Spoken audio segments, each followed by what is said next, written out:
Herzlich willkommen zurück zu Let's Play Persona 4 Gold. Und das letzte Mal sind wir stehen geblieben, nachdem wir Nanako gestorben ist. Nanako wiederbelebt wurde, Teddy ist verschwunden.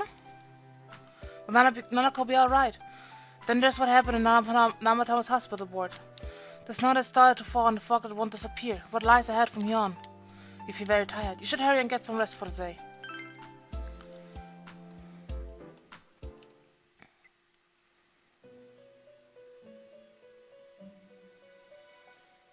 This. Welcome. It's been quite some time. It seems you've been summoned to the Velvet Room. Do not be alarmed. You are fast asleep in the real world. I have summoned you within your dreams. Now then, your journey has taken you quite a distance thus far. Do you believe you'll be able to successfully solve this mystery? I can't solve it. Splendid! The precise destination of this vehicle, that too is getting rather hard to judge. If we continue driving blindly, we may end up leading you further away from the mystery that you must reach. Well, why don't we take a moment to look back on your journey? It was for that purpose that I summoned you here tonight. Margaret?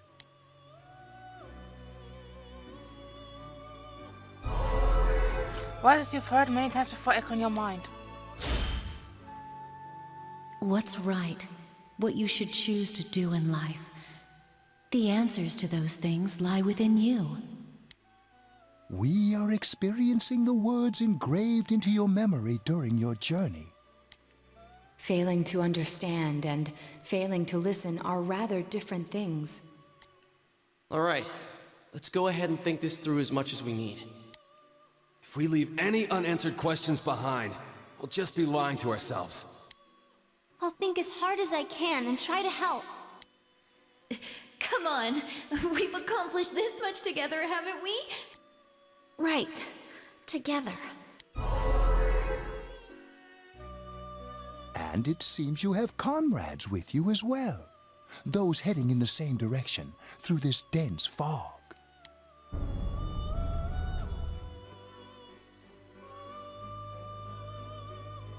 It seems that the car stopped moving.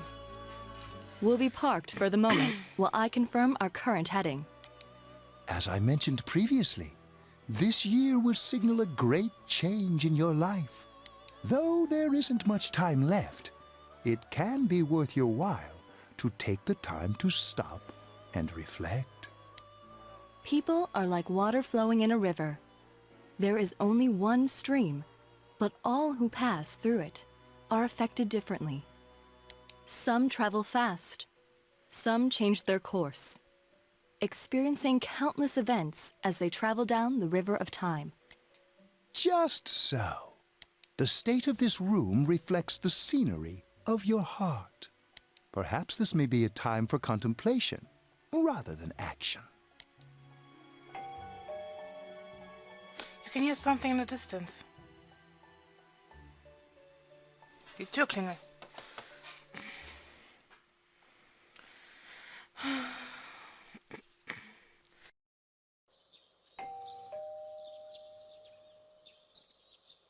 It seems that you've been sleeping up until now. You heard the doorbell ringing.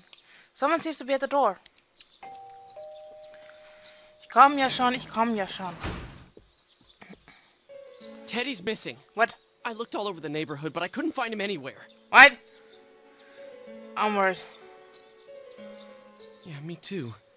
He was acting all weird lately. Rise and the others are checking inside the TV to see if he's gone back to the other side. We're meeting pretty soon, so will you come with me to Jeunesse? Yes. Where could Teddy have gone? In any case, you decide to go look for him.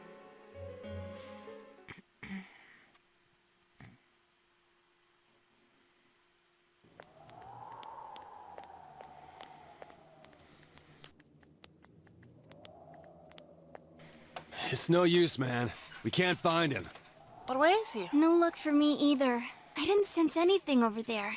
The fog's so dense it might be affecting my readings. I wish I could do better. I'm sorry. Ted. Don't tell me he really went back to his world this time. We told him over and over that he could stay here. You recall a mysterious dream you had last night. This may be a time for contemplation rather than action. That is what the ego said, but... Let's think about this. I guess that's all we can do right now. He plays dumb a lot, but he's attached to us deep down. He wouldn't disappear without saying anything, right? I'm worried for Teddy myself, but let's trust in him and await his return. Right now, we must concentrate on the case. It won't be long before Namatame is transferred to another location. We must hurry, or we will miss our only chance to get his perspective on this. You know, I've been thinking about the case since, but something just doesn't seem right. Let's quickly review the facts. Of all the victims, only 2 were killed. Miss Yamano the announcer, and Saki-san. From the documents we found in the car, we know Namatame had some sort of dealings with them. After that, there were multiple attempted murders in which we were targeted. It was only when he took Nanako-chan that we caught him in the act, identifying his modus operandi in the process. When I hear you put it like that, sounds like the dude's guilty. As a result of Namatame's arrest, the police admitted that Mitsuo Kubo was a mere copycat killer. Back up to yesterday. Remember when you said Namatame didn't have a motive to kill the announcer? That's what's bothering me. Right. Either he's completely nuts, or we're misunderstanding something. You lost me. She's trying to say that if Namatame is sane, then there may be facts in the case we don't know about yet. Sane or insane? Sounds like a play I saw before. When he talks about saving people, what does that actually mean? I don't think there's any doubt that it includes kidnapping people and throwing them into the TV. Could he mean saving them through death? He did call himself a savior, and said that the other side is a wonderful world. So they'll be saved if they die? What a bunch of crap! The bastard should have gone and saved himself. What do you think, Senpai? There's something else. If you think about it normally, it's gotta be him. But there ain't nothing normal about that world anyways. Okay now. There's something I've been wondering about for a while. When we first encountered him, he said, "You're the ones I saved. Don't worry, I'll save this girl too." So, if he saves people by killing them, did he save us too? Wouldn't he actually have failed to save us? You raise a good point. If he thinks that salvation comes only through death, his words to us make no sense. And another thing, the Namatame who appeared on the Midnight Channel said he failed to save Nanako-chan. Well, maybe he really was trying to save the victims by putting them inside the TV. Come on, don't get all quiet like that. You guys know I just say the first dumb thing that pops into my head. The possibility that he truly intended to save us. But he's still the one who threw in Saki-senpai and that announcer, right? Sure, we haven't nailed down his motives, but that doesn't change the fact that he killed them. Or what? You think someone else was involved? What makes you think so? The possibility of a culprit besides Namatame. Could there be something that proves this possibility?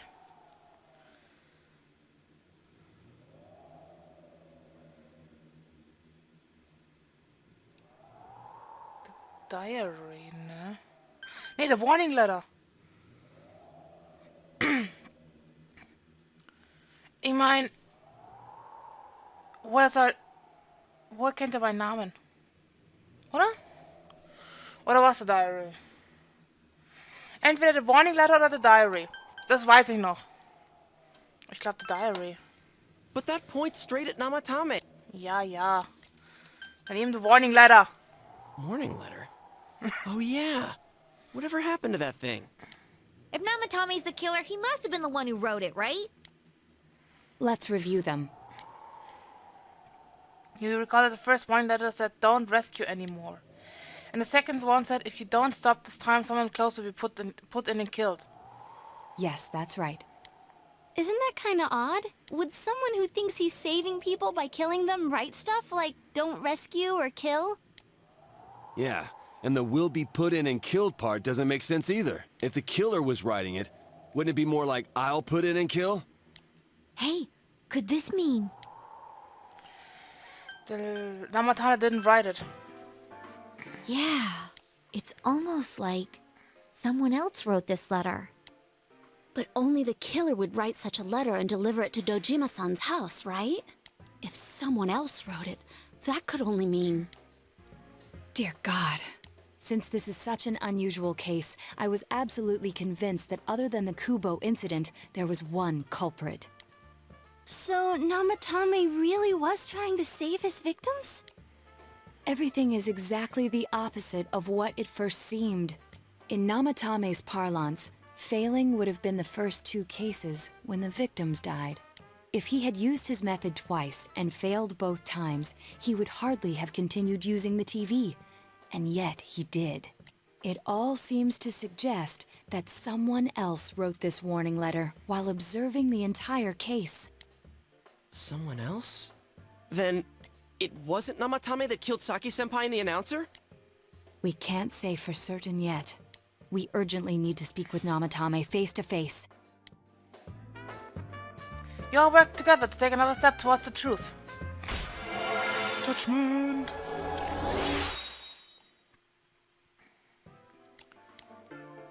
How, though? After what happened yesterday, they said they're gonna tighten security. I have a plan, but there's no time to waste. Let's hurry to the hospital. Yes.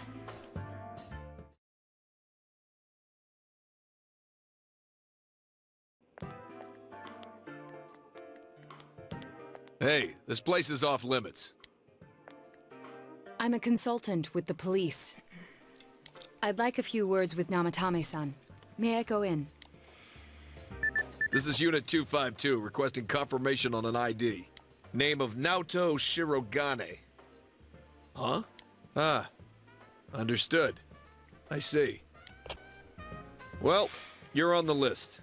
I can give you a few minutes, but I'll have to record your conversation with him for security purposes. Not that I expect you'll get anything coherent out of the guy. He's been spouting nothing but gibberish. I'd like him to accompany me as well. He has no identification, but this is an emergency situation, and he's here in Detective Dojima's stead. Huh? Detective Dojima sent him? I wasn't informed of this. I'll vouch for his identity. Well, I guess it's better than dealing with the man himself. We have our hands full with the transport procedures, so the last thing we need is Detective Dojima running wild. Detective Adachi is busy somewhere too. This is Unit 252. Huh? I see. Has something happened? There's something about a suspicious object out in the lobby. Ah, well then, this works out nicely. You should back up your colleagues downstairs. We'll keep watch over Namatame-san. A disturbance in a hospital lobby, after all. It sounds serious. If anything happens, hit the nurse call button. I'll leave the rest to you. Understood. Please be careful. I knew they were undermanned, but I didn't expect it to go this smoothly. Wow! There's nothing much inside that suspicious object, so he won't be gone long. All right, and now's our chance to talk to Namatame.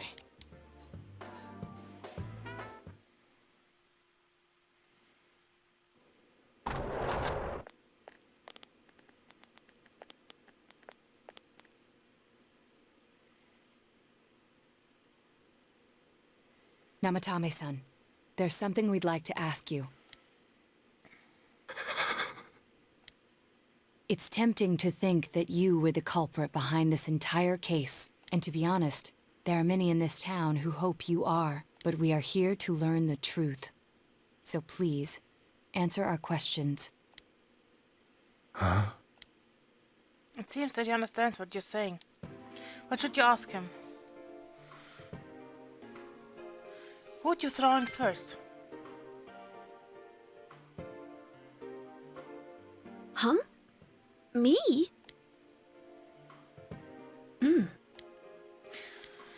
Did you kill those 2 girls?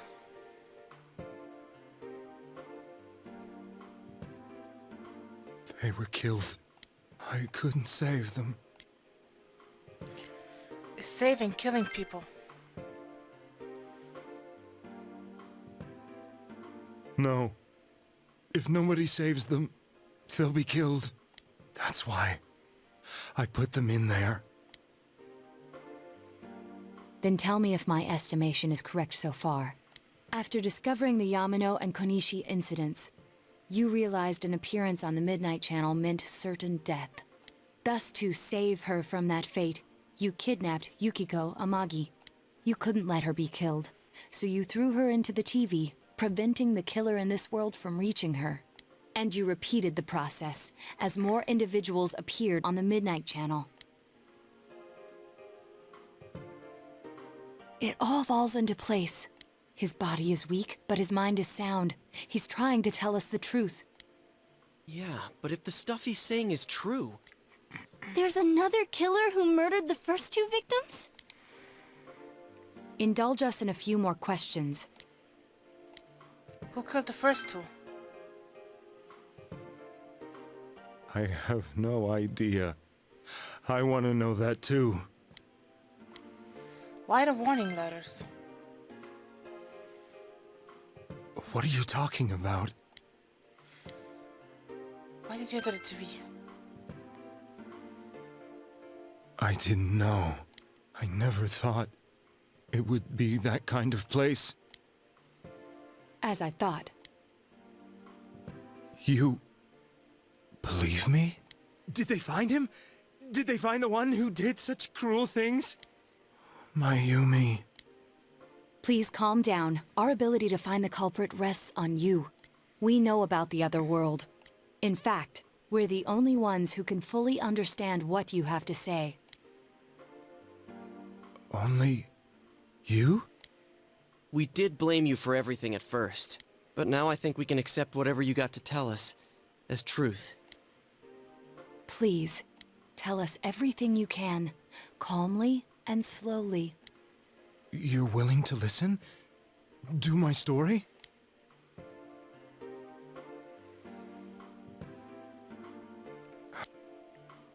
All right.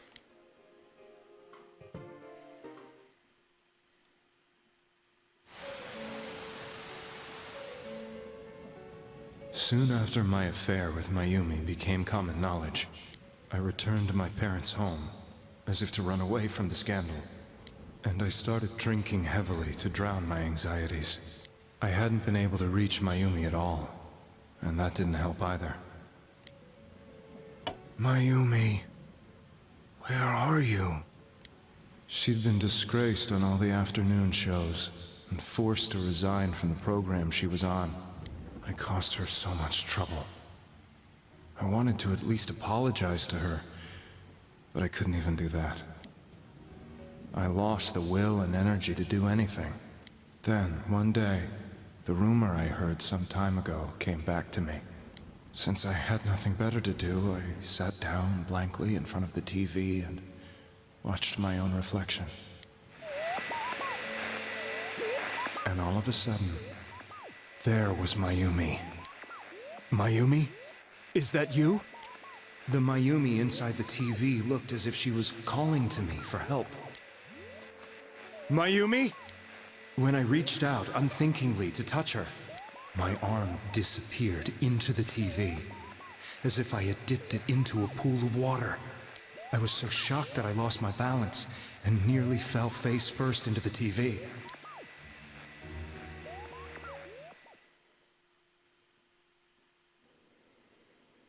I was so scared. I couldn't understand what just happened. I thought maybe I'd gone insane. In the end, I decided to think of it as just a dream, and I went back to the city the next day after finishing work. The next afternoon when I got to work, I was fired on the spot, as I expected. That wasn't what broke me, though. It was Mayumi being found dead, and not just that, but it had happened in my hometown. Namatame is casting his eyes downward painfully. I was dumbstruck. But later on, I remembered the image of Mayumi I'd seen that night. Was it not a dream? Could it really have been an SOS from Mayumi? I hadn't touched another TV because the first time was so terrifying, but I decided to try it again, and I confirmed that none of it was a dream. So that image, was it something Mayumi showed me, calling for help? That's how I felt. And eventually, you learned of the Midnight Channel. I remembered that when Mayumi was alive, She was chasing a rumor about some bizarre TV program. I'd heard about it before, but I thought it was just an urban legend. But then Mayumi appeared on it, and later turned up dead. The more I thought about it, the harder it became to believe that the two events were unrelated. Soon after that, I came back to Inaba to answer the police's questions. I'd lost my job, and I wanted to know the truth of Mayumi's death for myself. Then, on another rainy night, someone else appeared on the Midnight Channel. It was a girl. She looked like she was calling for help, just like Mayumi. The first thing that came into my mind was, maybe this girl will be the next to die. And that was Saki-senpai. I'd been following all the news about Mayumi, so I noticed right away that she was the girl who found Mayumi's body. And if my hunch was right, she'd be the next victim. I didn't want her to die the way Mayumi did. So I desperately kept watching.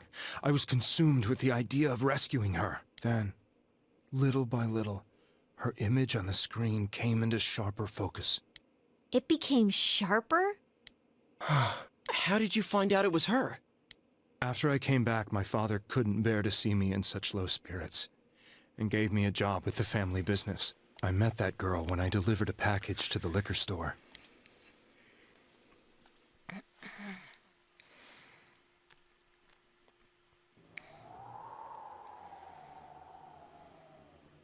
After agonizing over it, I decided to meet her, and told her to be careful.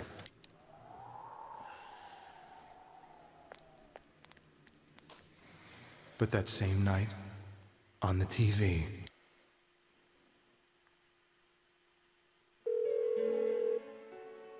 she looked as if she was being engulfed by some black shape. She was writhing in pain.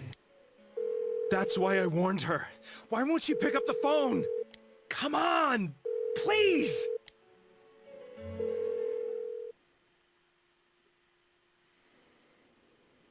The next day, they found her dead. I knew she was going to be murdered, but I couldn't save her. I blamed myself, thinking there must have been something I could have done. There was no one who depended on me. Nobody at work, not even my wife. Mayumi was the only one who accepted me for who I was. But she was murdered, and the same person killed another girl. I was beside myself. I couldn't forgive myself for doing nothing. You really did love Miss Yamano. Yes, from the bottom of my heart.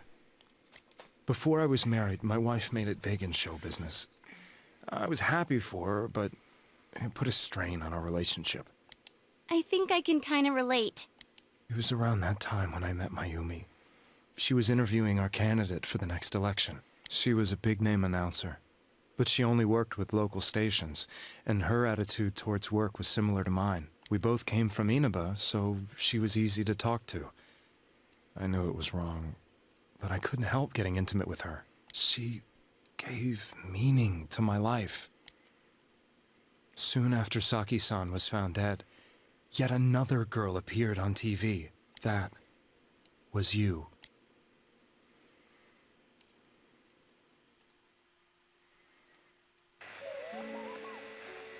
She'll be kidnapped next, and murdered. I can't let her end up like Mayumi and that other girl. This time, I'm gonna do something. My opponent was a murderer who left no clues to his identity. I thought hard about what I could do to protect her from someone like that. I'll never convince her. If she gets suspicious and they arrest me, who'll save her then? The girl inside the TV looked as if she was smiling at me. And that's when it hit me. I apparently had the power to go through the TV screen to the other side. Then, what if I put her into the TV and give her shelter there before the killer gets her? What are you trying to tell me? That it's safe over there? Is that it? The girl inside the TV seemed to smile at me again. And I thought, no matter what kind of place it might be, it's better than being slaughtered. Once things calm down, I could just let her out again. If she's inside the TV, there's no way they can find her. It felt as if everything was starting to come together in my mind. Could it be that Mayumi gave me that power to prevent any more victims from meeting her fate? Was it my mission to save people? But there was a big problem. If I explained the situation to the victim, they wouldn't understand. I had already tried that and failed miserably. It seemed the only thing I could do was to take them away. If that was my mission, I'd just have to do it. Or so I thought. Mayumi, please lend me your strength.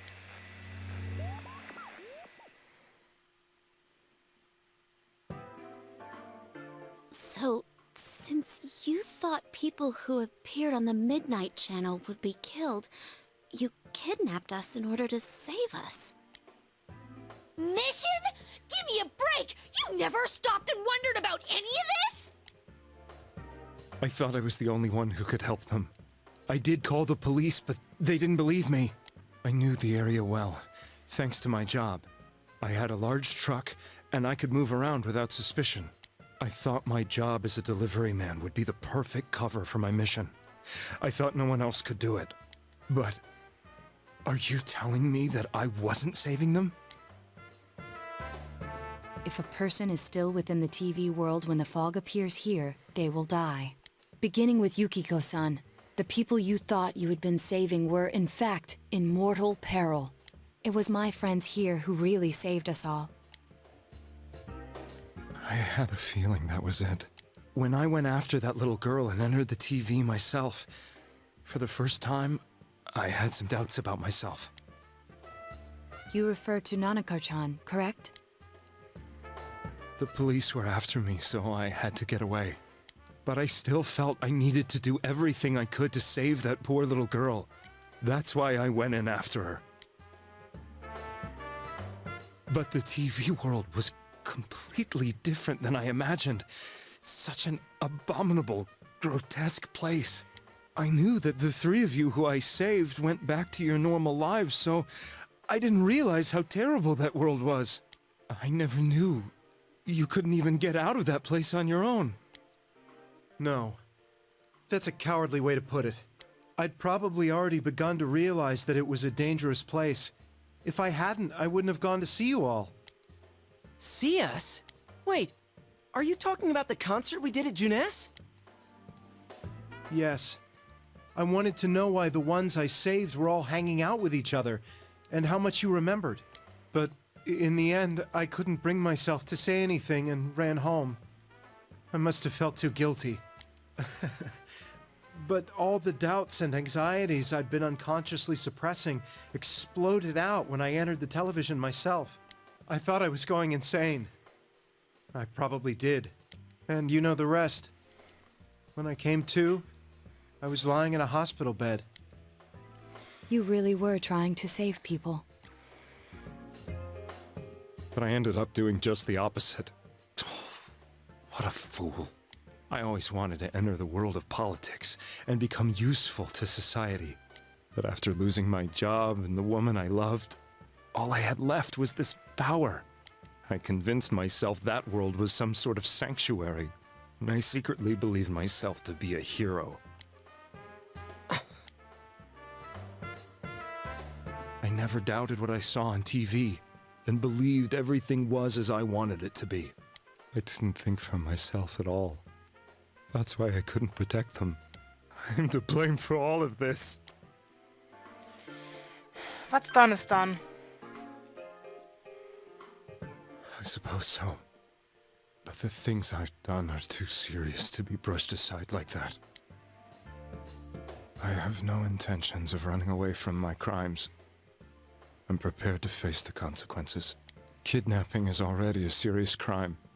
And on top of that, I put all those lives in danger. I'm sorry. The Midnight Channel and the other world?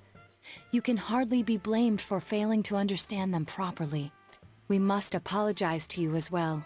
Had we let our emotions blind us to the truth, we would have piled all the responsibility on you. I guess from your point of view, people did stop dying once you started saving people.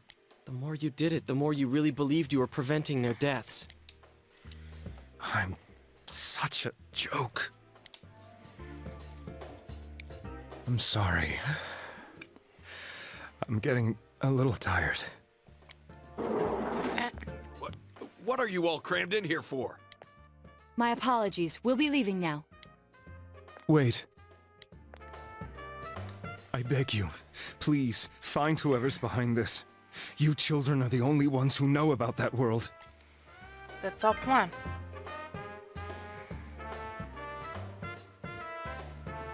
It's all clear now. He never committed any murders.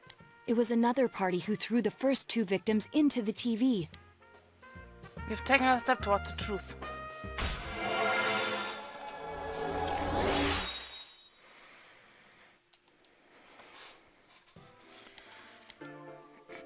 Now get out of here! I told you, he's almost ready to be transported. We can't have anything else happen. Sheesh. I better not see you rascals here again.